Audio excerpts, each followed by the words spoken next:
Hi, I'm Doug Walton, and you're listening to the Coffee in the Park with Jennifer and Cam.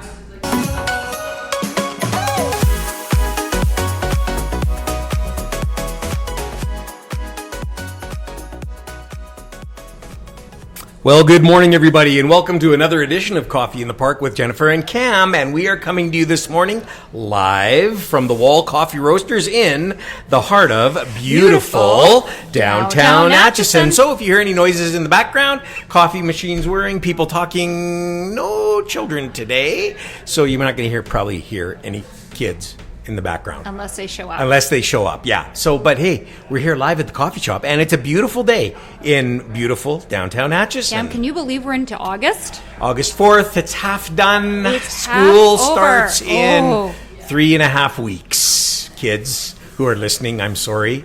The pain is real. I know, but hey, you got the rest of the summer to enjoy, so. It goes by too fast. I know. We were talking about this. As you get older. Yes, it goes by very fast. It goes by so fast. I know. Remember when you were a kid? Oh, summer went on forever and ever and ever and ever.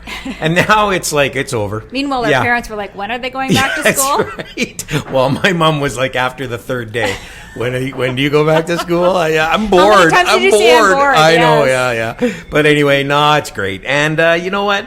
My daughter announced yesterday or the day before, she thinks she smelled fall in the air. She smelled fall in the air. Yeah, I think she has smelling issues because I said, I don't think that seems a little early. She's like, no, Dad, it's like, yeah. I said, no, maybe she's smelling the rotting foliage from all the rain. The rotting foliage. The puddles. All the puddles. Yeah. There's many puddles. But anyways, it could be, I don't know, but you're right. We're halfway through, and it's been a good summer.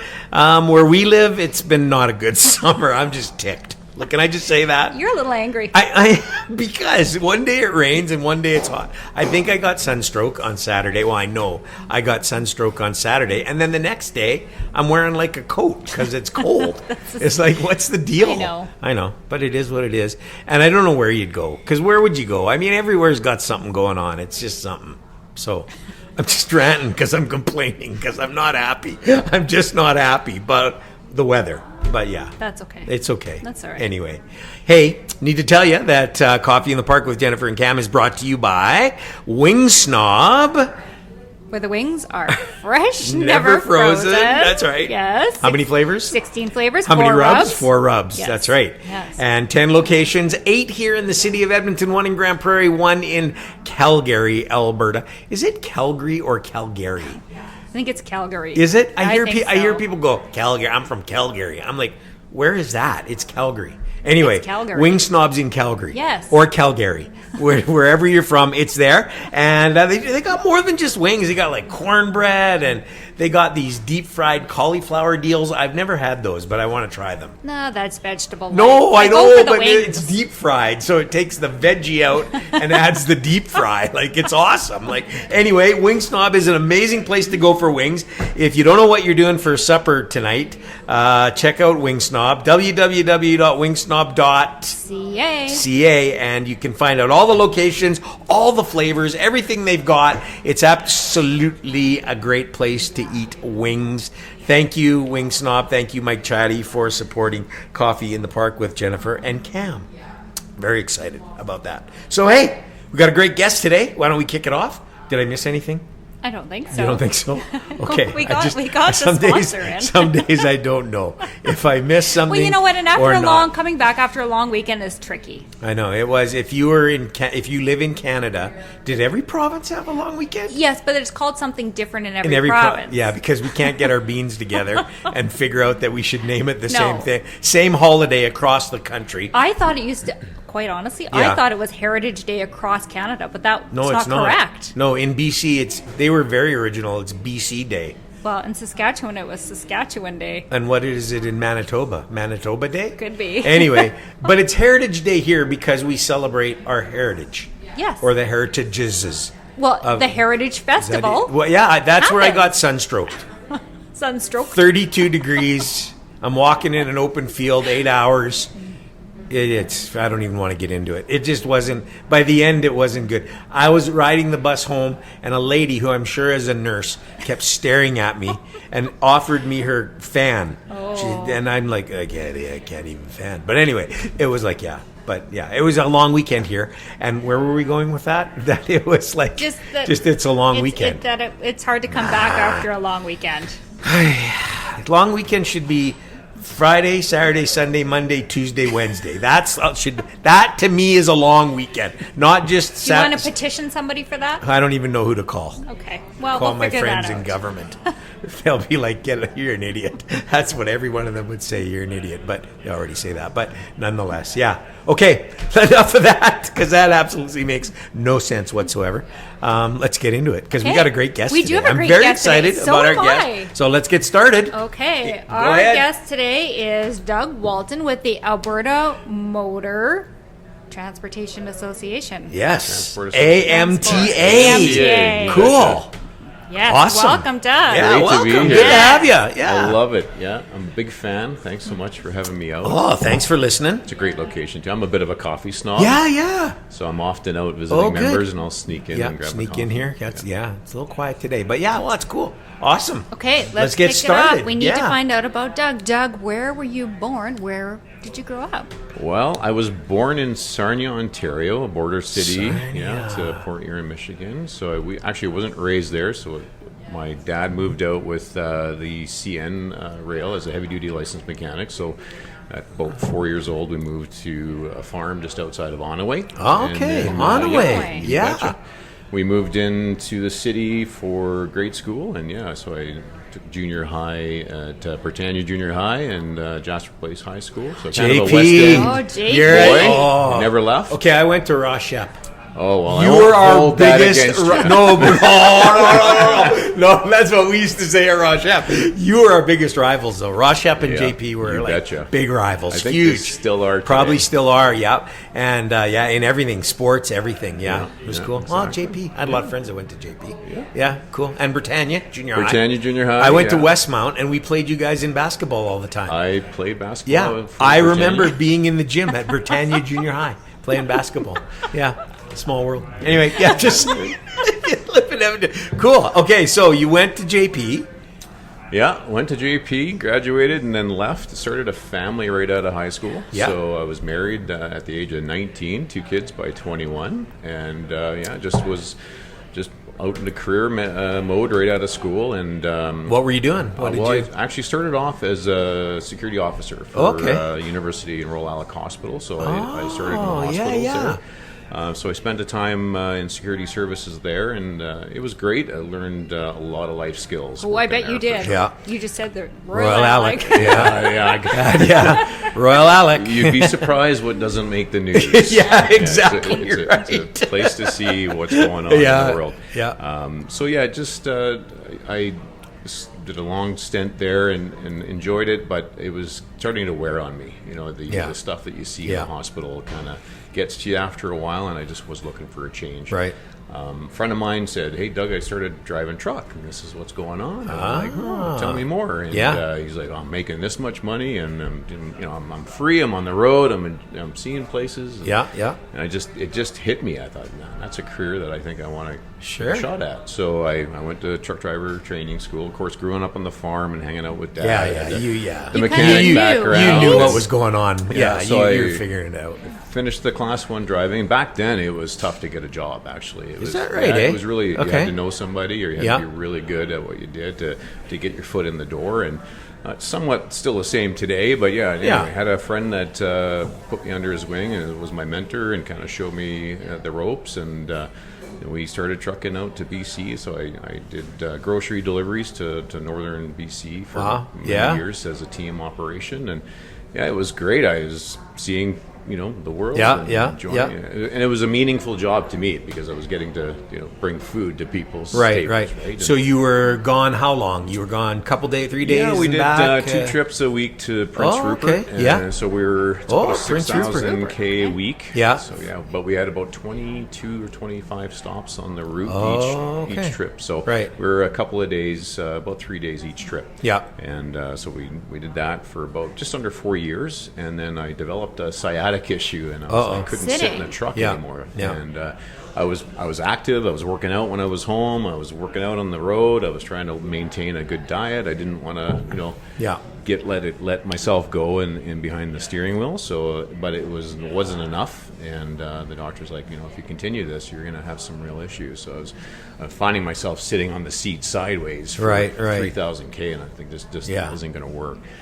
So I actually had an opportunity for the company that I was working with to become a supervisor. So I came in off the truck and went dispatch supervising, and so I started night shift supervising and making sure all the trucks got out on time and the driver showed up and the groceries got delivered. And so that went on for a little while, and then I didn't realize that the company that I was working for was actually in financial hardship. The employees never know. We never knew. It was funny because the owner came to me and said, "Here's an envelope full of cash. We have a fuel card problem. You have to buy all the fuel tonight by cash." I'm like, "Oh, okay." I didn't know. So anyway. One night we were all lined up, actually hooked to our loads, waiting to go, and I was checking off everybody, and the driver come up to me and said, "Doug, I don't have a truck anymore." I said, "What do you mean?" I said, "Jim, your truck's right there." He's like, "No, that gentleman that's in the yard with that suit is seizing everything that we have." Okay. So the towing companies came in, took away all the trucks, and then so I'm phoning the customer going, "We don't have any trucks," and they're of course freaking out. So he made some calls. We managed to get some trucks, and he said, "Just keep every driver there." So we had about 15 guys that were hanging around, not knowing who we were working for now and what we were going to do. But we managed to continue on, and they followed me. And the company that took over brought some equipment into Alberta. Asked me to become their branch manager. Oh, okay. So at 20, I think 24, 25 years old, I started managing my career. The whole company. Exactly. Going, I don't know what I'm doing, but I'm going to give it a go. So I did that, and just that was my career. I started in trucking and turned into the leadership role and maintained a leadership role in transportation for the last 20-some years, and then joined the AMTA just over a couple of years ago. So, Doug, back when you did your Class 1, were there a lot of driving schools around, or was it... No, there wasn't a lot. There was some key schools, and back then, because it was difficult to get a job, you wanted to land in the right school, and those schools were looked at as, producing some of the better quality drivers. So, you did your research, you went to the school that would have the best opportunity for you to get a job afterwards. So that's what I did. Right. But there wasn't a lot. No. And, I know what the cost is today. Was it quite significant back then, too, to get your Class 1? You could have challenged it back then and done it cheap. But again, I wanted to have the best opportunity coming out. So I took the extended highway course back then where, the instructors not only concentrated on the city training, but took you out on the highway and showed you everything. So when you're finished up, and you passed your exam, people said, okay, you took the extended course, much like driver training for young adults now. It helps with, getting your insurance cheaper. This helped get your job with those carriers. And so back then I think it was still $4,000 for me to get my course back then. Yeah. So, it was well worth it. Yeah. That's a lot of money. No, in comparison. But But it's 10 grand today. It's 10 grand today. 10 grand, yeah. We're talking 30 years ago, almost $4,000. Wow. So I took a student loan for that. And was able to pay that back pretty quick.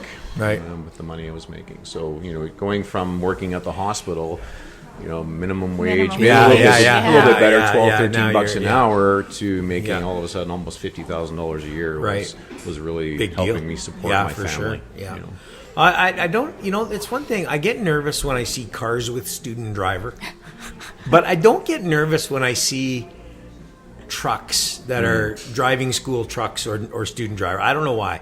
I don't know. They could do a little more damage to you. I know, but this is what I'm saying. When I see a car that says student driver, I'm out of there. I back off. But I don't know why. I have confidence that they're being trained well, and and they're not trucks that have the instructor doesn't have control, right? No. So if the student If it goes bad, it goes goes rogue, bad. he's going rogue. But I don't know. That's kind of funny. I think about that now. I see them on the road, and I think, no, they're in good hands. I think they're in really good hands. The training has really changed over the years. Yeah. Unfortunately, with our tragedy in our industry with Humboldt, Yeah. came in the commercial driver training with MELT, which is that mandatory entry level training with a set of standards that needed to be taught at every school. Right. So that we were hoping for that to really have a change in, because when we look at the industry today, back then, the boys were coming off the farm. Right. They kind of had the skills. sense. Right. That skills gap wasn't as big as it is today. Right. It was generational drivers. So So- grandpa was a driver, dad was a driver. Right. So if today somebody says what you did, say, I think that's a good career. I want to do it. What do they need? What do they? So they have to connect with a school, and they have to go through what's called the pathways now. Right. So the things have changed from that MELT program. Now we have a commercial driver pathway. Oh, okay. So there's different levels of education. So it starts right at learning about the career, making the decision: is this for me? Okay, yeah. And then once they've taken that bit of course, and then they go into their truck driver training. Right. And then they do a set of hours that they need to do. And then that gives them the opportunity to drive within Alberta only. Oh, Now, okay. this is the change Okay. now. Oh, I didn't know Okay. that. Yeah. So in order to get to be an out-of-province driver, then you have to, beyond that, go for some competency testing and make sure that But they can do that in Alberta. right away. Okay, so let's go to the basics, because a lot of people don't know nothing about trucking, and I'm one of those people. So there's Class 1. correct. Class 1 is, that's what you have to have to drive a truck. To drive an articulated vehicle. Articulated meaning? Yep, which means there's a joint in Right, between okay. a truck and trailer. Pulling a trailer, Yeah, okay. with air, so multiple axle. So is air separate, air brakes separate, or you take Class 1 and air brakes? So when you get your Class 1, air brakes is a part of that. Okay. But if you were to take, say, like a See, Class 3. most people don't know that. Yeah. They don't have a clue. Okay, take a Class 3. Class 3, and then there's a Class 3 with air. Okay, and Yeah, what so can you there's- drive and then their with endorsements. Class 3? A dump truck. Oh. Yeah, so a Okay. 3-axle truck with air. So the dump truck people, Are you gonna change careers? no, I don't know. You see them all over. No, They're- I know. They're like, yeah, some days that looks like a great job. Some days they're lined up. If it's a city job, they're all lined up and the guys are just waiting. But anyway, so Class 3, and then Class 3 with air. Class 2. Class 2 is busing. Oh, to drive a bus. Oh, Your charter like a school buses, bus. or your charters. Or your charters. Yep, you bet. So every school bus driver has a Class 2. Correct. With air? Depending on Depending the yeah. Okay, all right. Most cases, yes. Class 2, how many passenger? Up to, capacity, I guess. Based on the regulation, geez, you put me on the spot. I think it's 11 or more. I'd have to Oh, okay, double check. 11 or Yeah. more. That's actually where I was going, is probably the lower number. And then Class 2, with air, you can get air, obviously. And then Class 1. Class 1. Yeah. With air. Class 1 allows you to drive basically everything. Right. Yeah. And you get it for Alberta. And then if you want to drive out of Alberta, it's a whole different... You just have to take a set of competency testing Right. with a school. Are we the only province that does that? Or Correct. Is that Currently, right? right now, yeah. And then we are working on the continued pathways of that, which Yeah, is yeah. the professional designation, and, Yeah. and hopefully to a Red Seal designation. It's like liquor. Can't sell liquor out of the province of Alberta. Apparently can't cross borders. No, I think this is good. I didn't know this. I I didn't think this is either. pretty fascinating, actually. So obviously we're ahead of the rest of the provinces. We're leading that, Yeah. for sure, and we're trying to get it standardized across, country Sure. as to the commercial driver training, and that whole pathways all the way to eventually, hopefully, a Red Seal designation. Right. So it's just really about producing a better That'd quality. be kinda cool. Better quality. Red Is it, Seal. is it almost like Huh. you're trying right now to get it designated like a trade? It's a trade designation, so we're currently working Yeah. on it with advanced education. Which is what a Okay. Red Seal would Okay. be, right? A Yeah. Red Seal would be trade. A trade, So whether you bet. you're electrician Plumber, or plumber, yep. yeah, Same chef, type. whatever, it's all Red Seal. It's a trade. It's, yeah. And That's it's also great. meant to encourage Yeah. entry into. So that's another issue that we have in our industry is that it's tough to sell this job. But why is that? Because you thought it was a great job. It is a great job. Like when you were leaving the hospital and going into trucking. So why is it hard to sell it? Like, it does seem like a really good job. Well, for one thing, you're away from your family. True depending enough. on the role. True enough. Yeah. Depending on the job itself. So if you're a long haul driver, you're away from family. Right. So yeah. I always found when there's problems at home, you're driving away from them. I just want to turn around and go back and fix it, but I got a job to do and I got to keep on schedule. Yeah. So there's that. There's also the fact that unfortunately the stats in our industry is that commercial drivers knock off about 15-year lifespan for that really profession. Really? Yeah, that's the number, and it's why though? Because of the chronic health issues with the sedentary lifestyle. It's a lifestyle. It's the diet. It's the lack of sleep. That's a big one as well. And I this is fascinating to me because I don't think let's be honest. So let's just be honest. The average person on the highway, big trucks going down. Some people get a little nervous. They get a little irate. Whatever. They have no idea about like they don't stop and think that poor driver. He's like, this ain't the easiest job in the world. That's for sure. No, and he's out. Or she's out doing 60 to 70 hour work weeks, and I know what I feel like after a 50, 60 hour work week sitting behind my computer. So, the challenges of the chronic health issues, I often say it's sad, but I went to more funerals than I did retirement parties in this career, and I want that to change, and I think, more education on healthy lifestyle, healthy choices. But see, I never imagined any of this. And for a year of my life, I lived in Kelowna. Well, I lived for 3 years, but for a year of my time in Kelowna, I worked at the Western Star Truck Factory when they were building the trucks in Kelowna, and a lot of them were custom built trucks, and they were nice trucks, and we had like NASCAR guys come in and order their trucks and all that kind of, and so I'm just building them, and you're sitting there going, what a great life this would be. Look at this truck.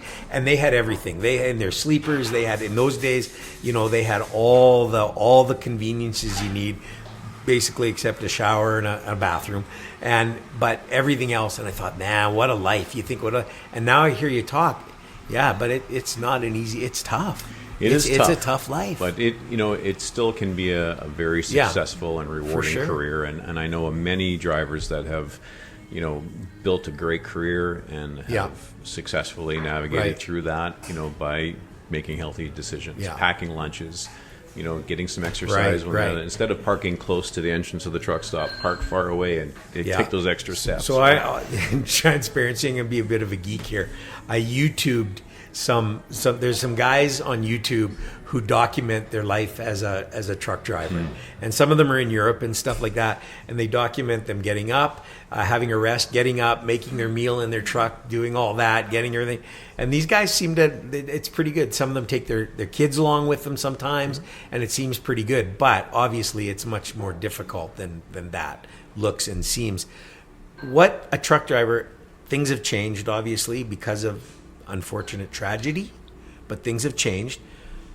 How long can a truck driver drive for in the course of a day? A long haul driver. So basically, under the federal regulation, you're allowed 13 hours driving. Okay. And you can't exceed 13 hours driving in any day. Right. Or 14 hours of on duty total. Okay. So you're really, again, when you look at should someone drive that long, that's a long day behind the wheel. Yeah, people get hours. used to it. I get it, and I can't drive like I used to drive. No. It just wears on me now. But as a professional, you do get used to it. But again, it's the sleep is the challenge. Right. So we have, you're sleeping in the bunk, and if you're hauling refrigerated goods, that refrigerator's roaring behind you. Or if you're at a truck stop, there's the honking and the backing going on, and the release of the brakes, and those. You have to get used to sleeping through all that noise. And it's tough. So we often said, sleep is overrated because you were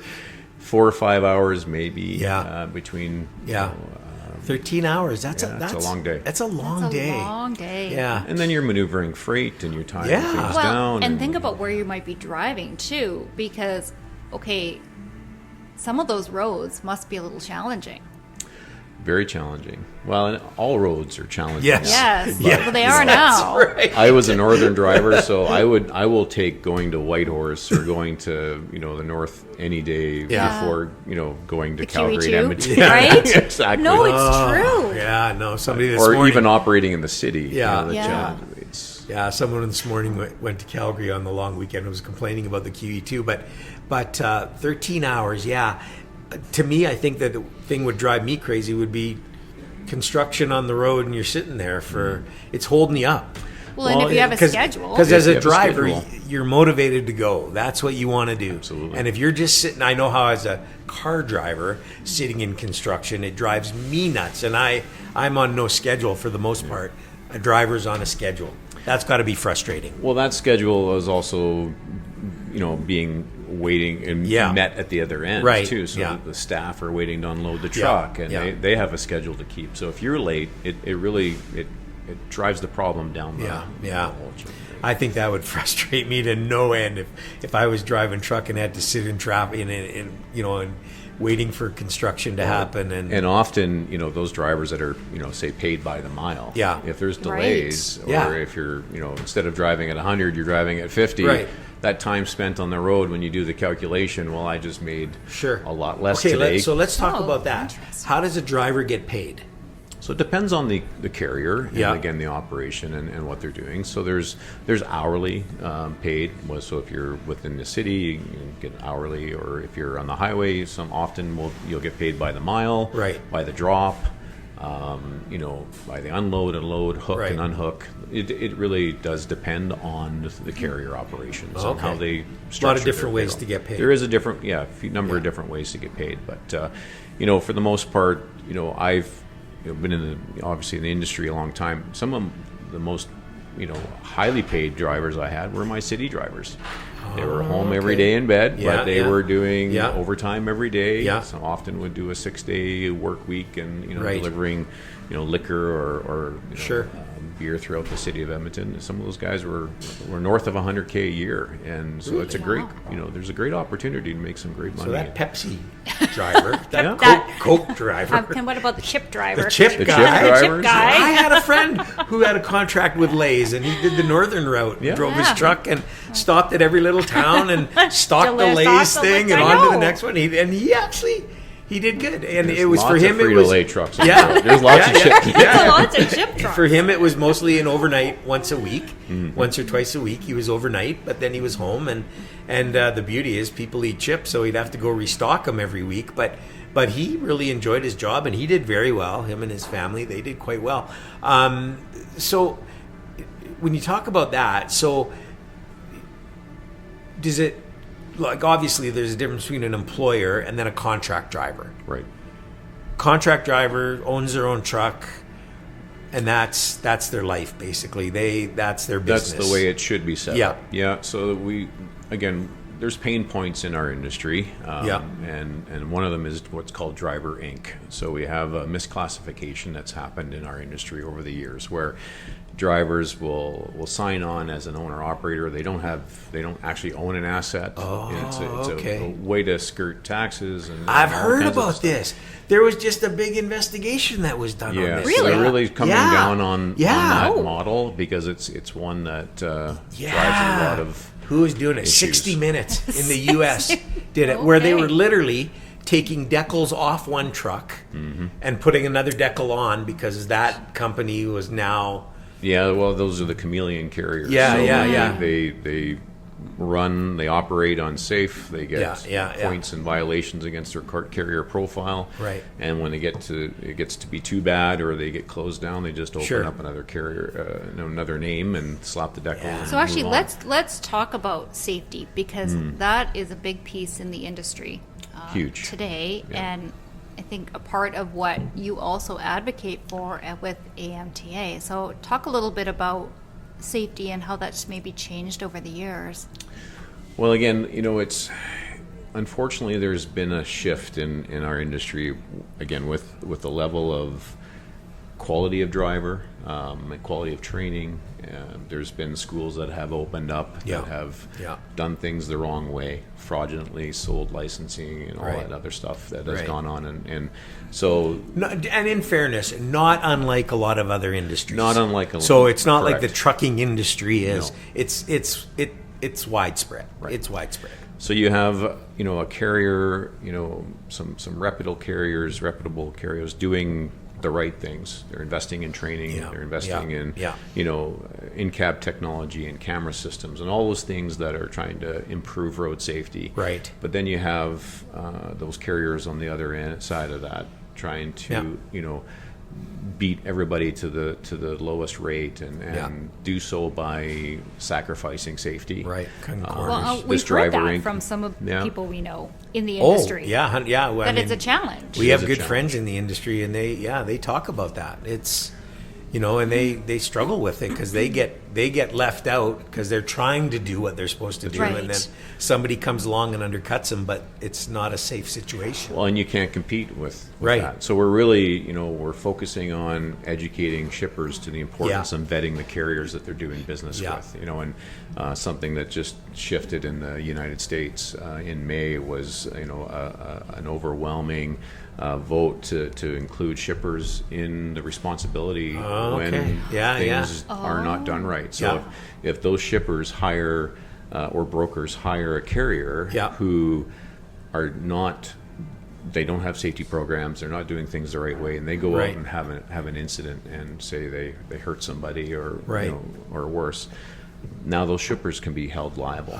So okay. it's a really, now that's Yeah. south of the border. We haven't seen that come up Yeah. to Canada yet, but I think it's a good step forward, Right. Because it's bringing more responsibility to everybody to say, okay, we need to change what's gone on in our industry and get the respect and I think we mentioned at the top of the podcast, or whether it was off, I'm not sure, but we were talking about the Humboldt incidents. And if you're listening to us and you're not familiar with this, a couple years ago now, I guess it was 2 years ago. No, more than Oh, that. More than that, 3 years. 2018. 4 years. 2018, Yeah, okay. yeah. We had a very tragic situation happen where a busload of hockey players,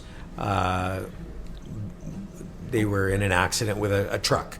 A truck ran a stop sign. I think that's what happened and hit the bus, and a number of them were killed. And that just sent the country into, we just kind of, it was terrible. It was absolutely terrible.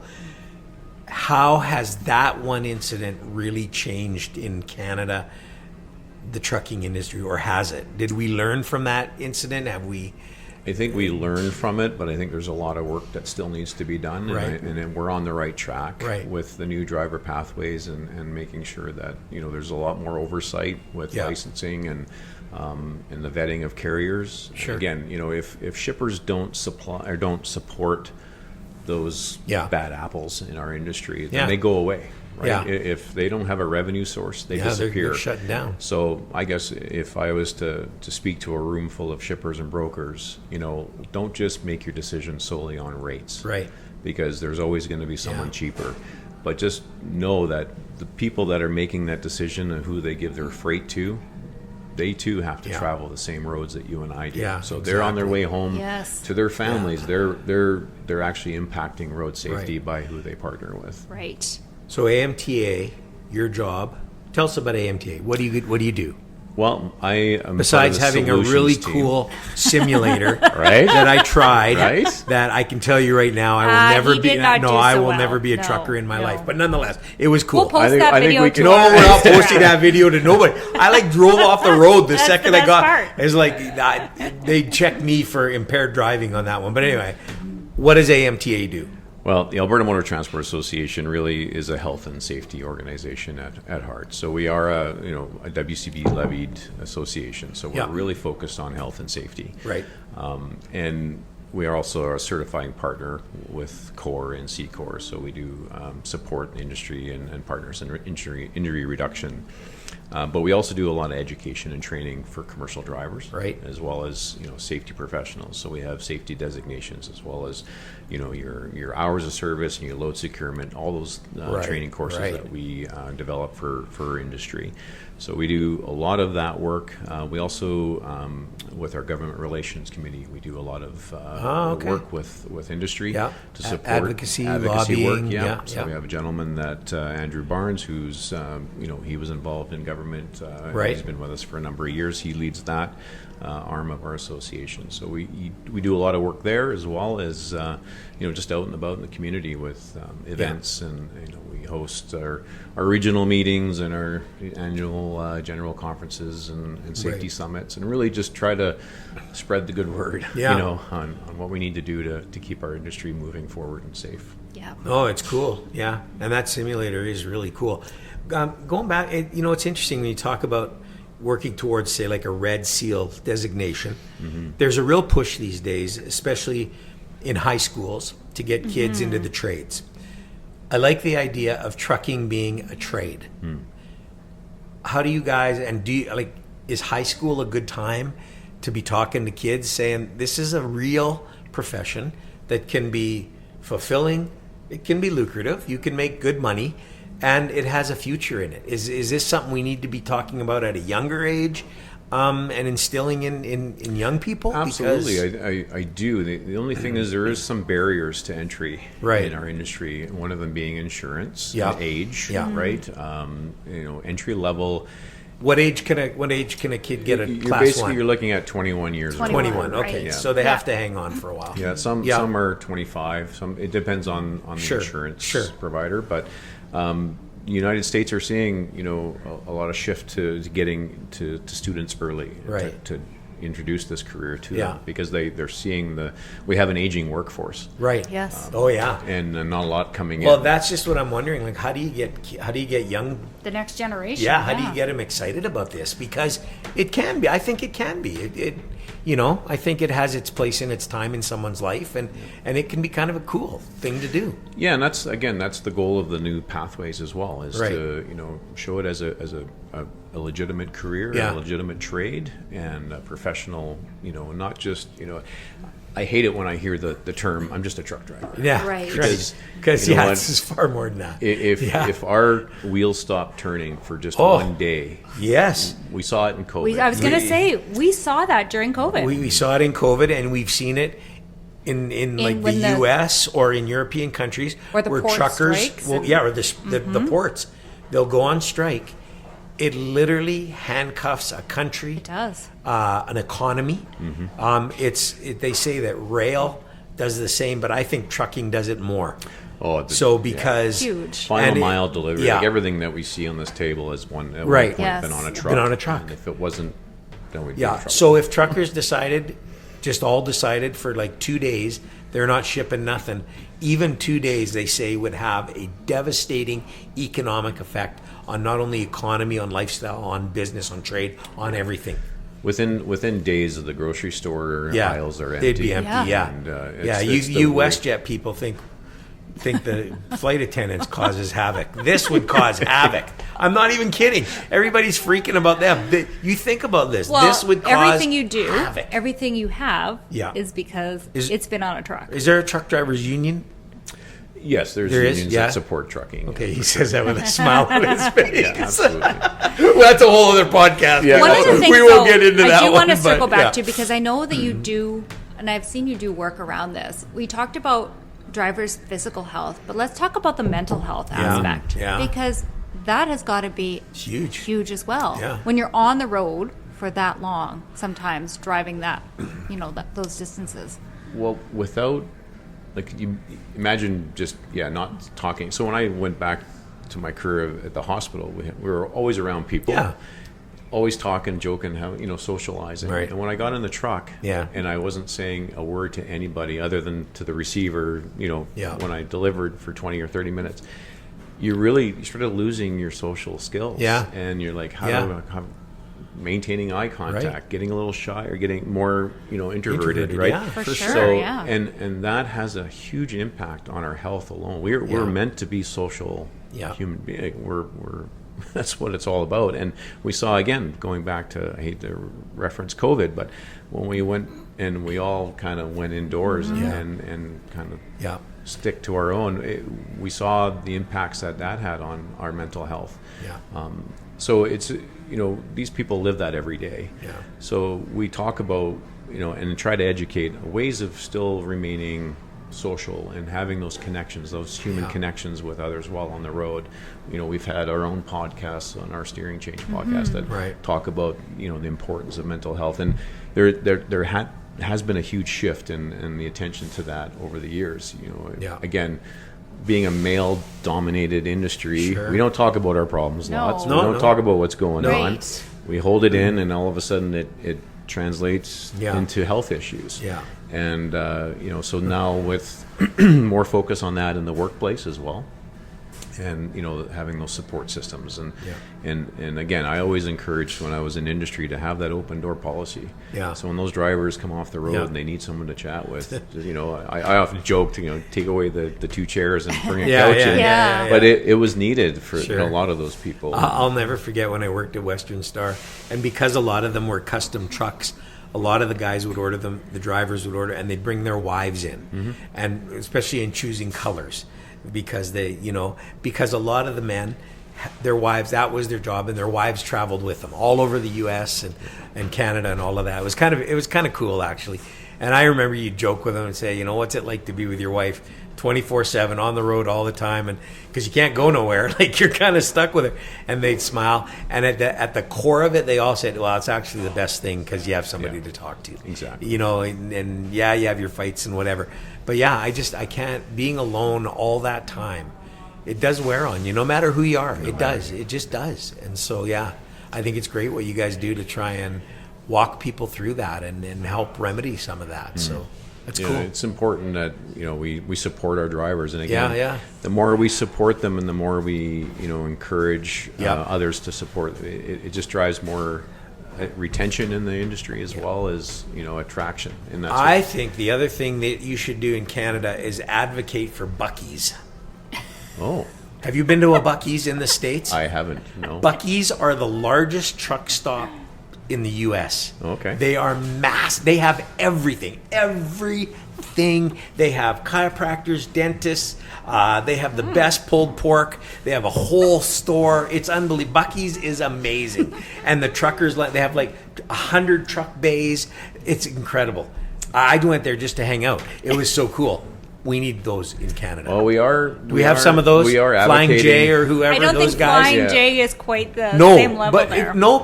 Well, Google Buc-ee's. You'll see what I'm talking about. It's amazing. It's you bring incredible. up a good point, and we are advocating for more safe and secure That's what truck I'm saying. stops For sure. and Yeah. access to those. I had a rest friend areas and- who, when they were growing up in Ontario, they worked at a Husky, and it was a Husky truck stop, and she worked there as a cook, and open 24/7, and it became a meeting point of truck drivers to come and have a really good breakfast with other drivers and blah blah blah. And it was their that was their interaction for a period of time. community. Till they community. Yes. Yeah, perfect word. Community till they were back on the road again. Yeah.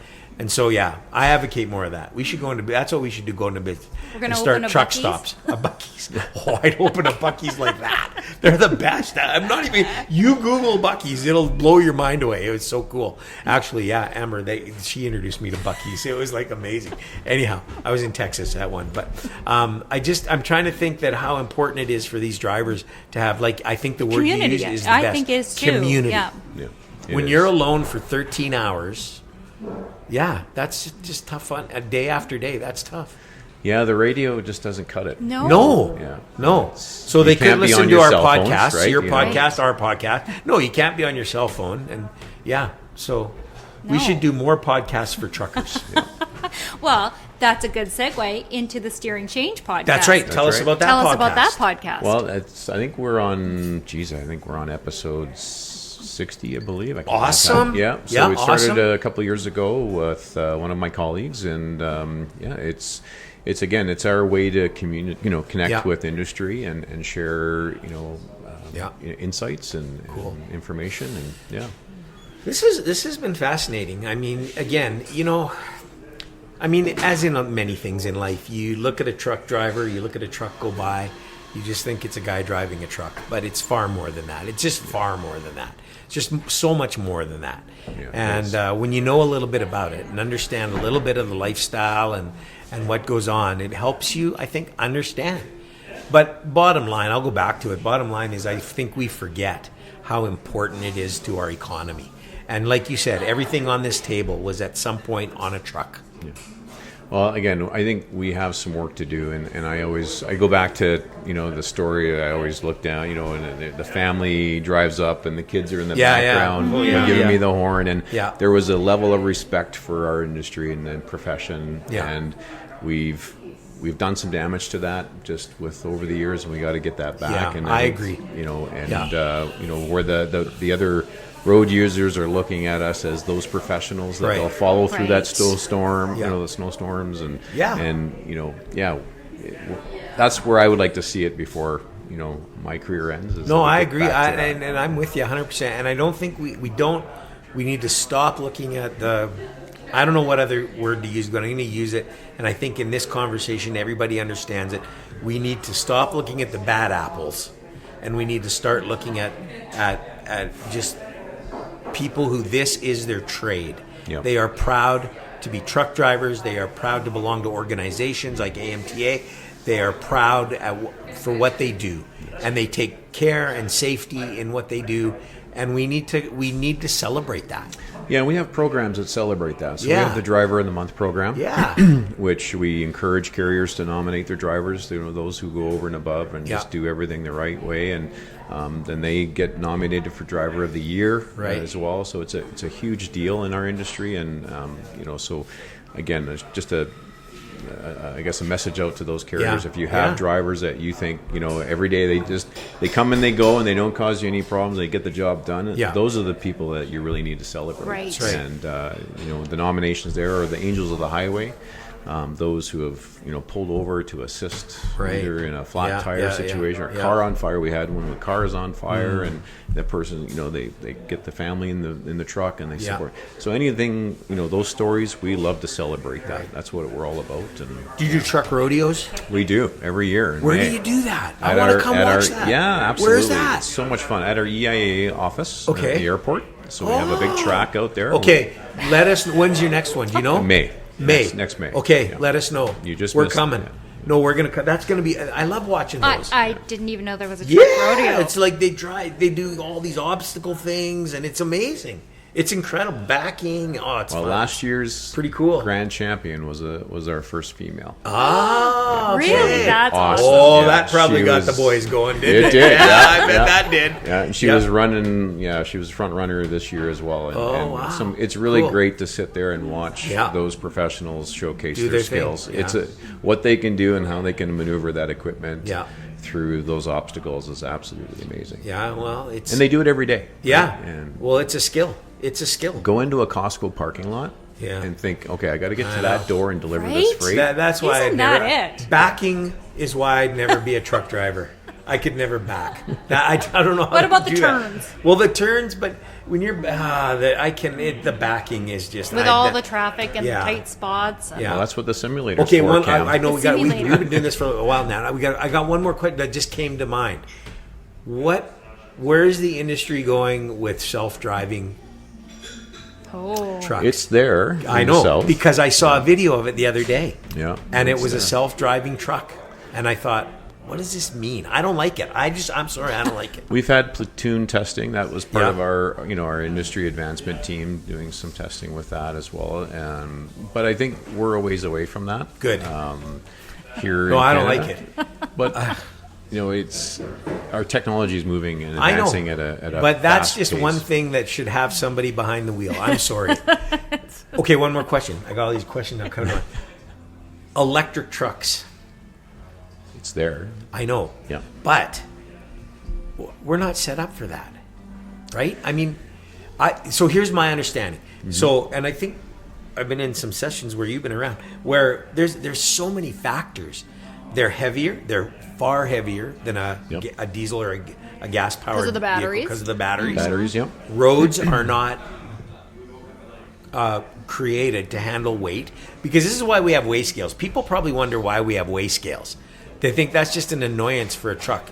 No, there's a real purpose in that, right? It is, because the weight of a truck obviously takes away the opportunity for the weight of the payload, right? So you have to look at special permitting and weights and all that other stuff. And roads are designed to handle certain weights. If they go over those weights, there's a greater wear and tear on the surface of the highway, of the road, and they crumble, they break apart easier. They're designed for certain weights.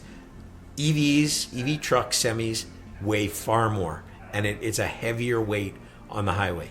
Lastly, how far can they go until you got to recharge? So again, it depends on the equipment and what they're doing and the weight of the payload. We see a lot of electric trucks in the return to base scenario. So the local. We're seeing a lot of advancements in other fuel technologies. So CNG and hydrogen. Right? So CNG being, I think, really the push right now. Yeah.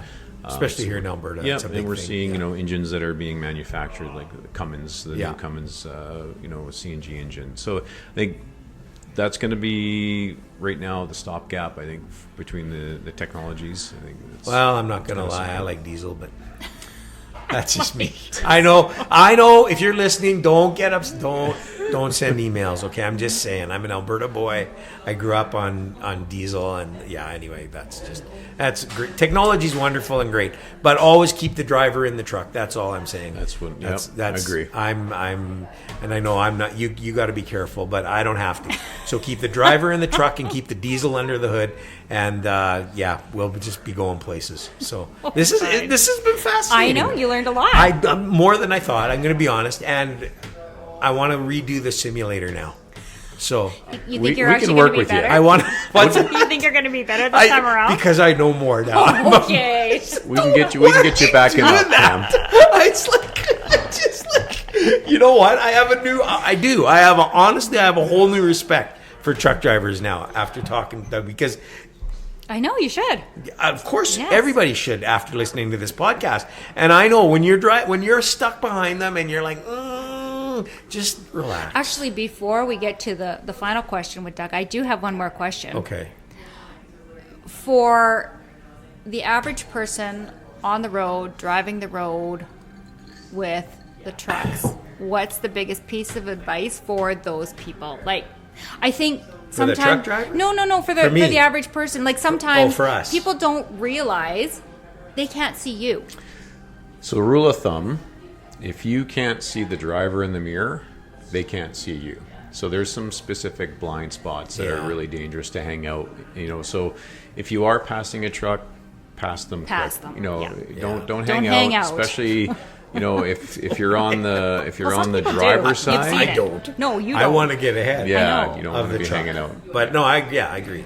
Yeah. If they can't, and there's often little bumper stickers or trailer stickers. If you can't see my mirrors, I can't see you. That's basically so. It. Yeah.